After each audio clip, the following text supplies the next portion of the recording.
Hi, I'm Paul Barry. Welcome to Media Bites. And have you ever wondered what would happen if you squeezed two giant egos into one room? President Trump, well, first of all, how are you? Very good. We're doing well. Yes, folks, how about that Trump interview with Piers Morgan? Did you see the promo? They had a fight! With respect, you haven't produced the hard evidence. Excuse me, I don't think you're real. It's I'm not like... very dishonest. Let's finish up the interview. Turn the camera off.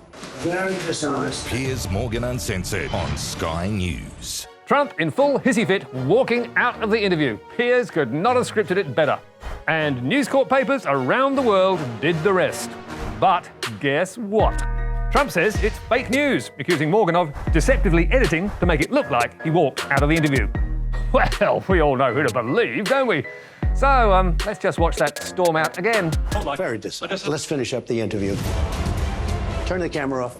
Very dishonest. And then let's look at how the interview actually ended, with Piers massaging the president's ego over his golf swing. Congratulations on the hole in one. All right, thank you very much. And thank you for a great interview. Thank you very much. Appreciate it. Okay. Thank you. Okay, let's go. That was a great interview. Yeah, that's fine. Thank you very much. I really appreciate it. Turn the camera off. Thank you, sir.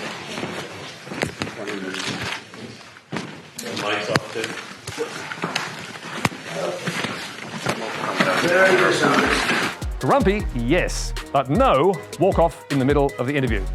Very dishonest. For once, Trump was right. Ooh. Hear ye, hear ye!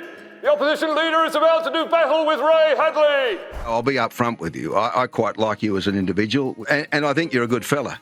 Ah, cuddly Ray. But the megaphone was coming. Now, you've got to be better informed. If you're going to lead this country post-May 21, mate, you've got to be in control of these things. Yes, not so much an interview as a lecture, with lots of free advice from Ray about how Labor's policy would never stop the boats. Yes, it will. No, it won't. Yes, it will. I lived through it, Anthony. How not to chum up with the Chinese. There's been an unholy link between the Labor Party and the Chinese for years. You know that. And the frontbenchers who simply have to go, like Christina Keneally. Has she got photos of someone in the Labor Party? What's the deal with her? And by the end of the lesson, Albo was just happy to take dictation. There'll be no carbon tax under any government I'll lead, ever. There will be no carbon tax ever. We're sure Albo was feeling much better after that. We've taken enough of your time, and I realise you're crook, and I do appreciate it. And no doubt Labor has learned the lesson. If you go on 2GB, or if you don't, you're not going to win. Now to claims of bias at the news desk. Good morning, I'm Fawzia Ibrahim with the top stories on ABC News. And she has a lesson in what not to do on social media, which is create a couple of Twitter lists called Labour trolls, thugs, and lobotomised shitheads, then make it public so everyone on the list is notified. Whoops! Because if you do that, you'll go from presenting the news to being the news. Especially if you're interviewing Labour politicians during an election campaign. Let's take a look back at some of Labour's policies now with Labour MP Jason Clare. It was after that interview and a Twitter pile-on to Ibrahim that the lists were created and shared, leaving Fawzia now off-air and in the sin bin while the ABC investigates whether she's breached its social media policy. Our hunch is she will be back, but it could be after the election. Now let's cross to 7 News and...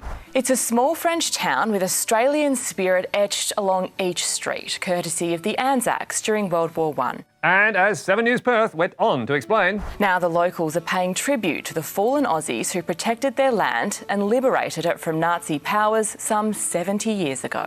Yes, it is an amazing story. But, hold on.